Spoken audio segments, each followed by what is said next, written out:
How to change ships in Sea of Conquest. So if you want to change ships in Sea of Conquest, then let's jump in right into the video. The first thing you want to do is access formation screen. For that, you want to tap on the icon that resembles a ship's wheel or formation in the bottom right corner of your game screen. This will open the formation screen. Now select the current ship on the formation screen. You will see your current flagship displayed prominently, likely in the center. You might also see some smaller icons representing your secondary ships on the sides. Now you should choose new ship. Tap on the icon of the ship you want to switch to.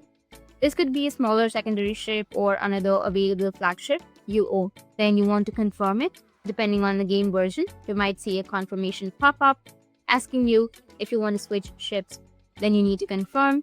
If prompted, once you have selected the new ship, it will become your active ship. The formation screen should reflect the change with the newly chosen ship displayed prominently. Remember that you can only switch two ships that you currently own and have unlocked in the game. So that's it. And if you have any questions, feel free to comment below. Thanks for watching.